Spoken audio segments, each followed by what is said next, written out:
5 millibars.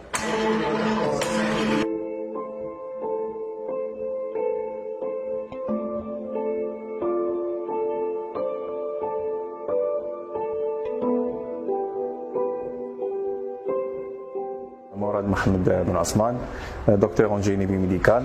رحنا اليوم هنا par l'appel de la GATEC et en collaboration avec le CDTA et aussi l'université de Tübingen.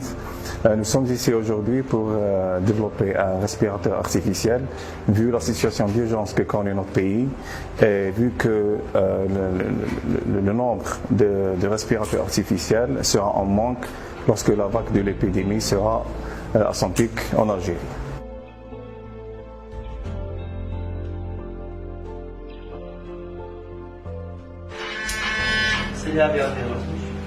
بسم الله الرحمن الرحيم. معكم عبد المؤمن العرفي رئيس مصلحة البحث والتطوير في جاتك. جاتك هي شركة مختصة في الكهرباء عموما في الجيني إلكتريك، وعندنا فرع التطوير، وهذا فرع التطوير يتكون بخمس فروع: فرع في الميكانيك، وفرع في الإلكترونيك المحمولة، وفرع في الإعلام الآلي. وتعاوننا مع CDTA ومع جامعة عين تيموشنت فجو مختصين في البيوميديكال، وتعاوننا حتى مع مختصين في البلاد مختصين في الريانيماسيون في الإنعاش، فادونا بزاف باش يعني اجتمعنا جميعا باش نحققوا هذا الجهاز، هذا تصميم الجهاز، يعني حتى باش نكونوا في الصورة اللي حيعاون هذول الناس اللي وقعوا في الكورونا، اللي وقعوا في اضطراب تنفسي، يعني حيعاونهم بزاف.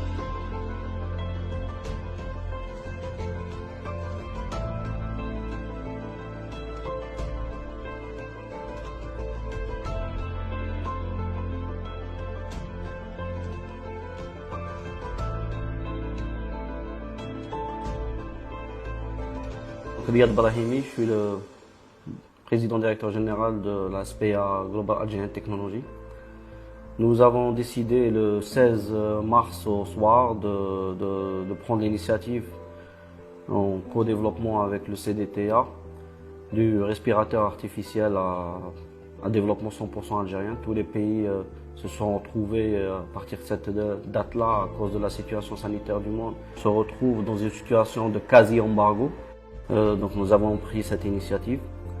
Nous remercions déjà tous les acteurs qui nous ont aidés dans cette démarche, à savoir les universitaires algériens, plus d'une dizaine de réanimateurs, des personnes, des Algériens d'ailleurs dans le monde, dans la diaspora algérienne, et puis tout le monde qui nous aura aidés.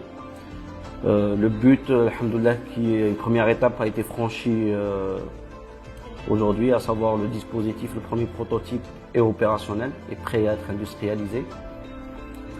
C'est un prototype qui aujourd'hui ne réunit pas, bien évidemment, tout ce qu'un modèle commercial contiendrait, mais qui obéit à cette situation, à la situation dans laquelle nous nous retrouvons aujourd'hui, et qui permettra de gérer des cas d'urgence, des cas un peu moins urgent, et puis il ira au-delà, il permettra même d'aller gérer des personnes qui sont en réanimation. C'est un modèle à volume contrôlé avec deux modes opératoires, Total Volume Control et VAC, Assisted Control Volume. Les médecins réanimateurs agiront comme sur un modèle classique commercial sur les mêmes paramètres, à savoir le temps plateau, la fréquence, le temps d'insufflation, le FiO2, etc. La deuxième étape qui débutera Inch'Allah dès demain, ce sera la validation de nos travaux par les organismes sanitaires. Et puis tout de suite après, passer à l'industrialisation. Donc je remercie déjà le Forum des chefs d'entreprise pour son engagement et son rôle de coordination.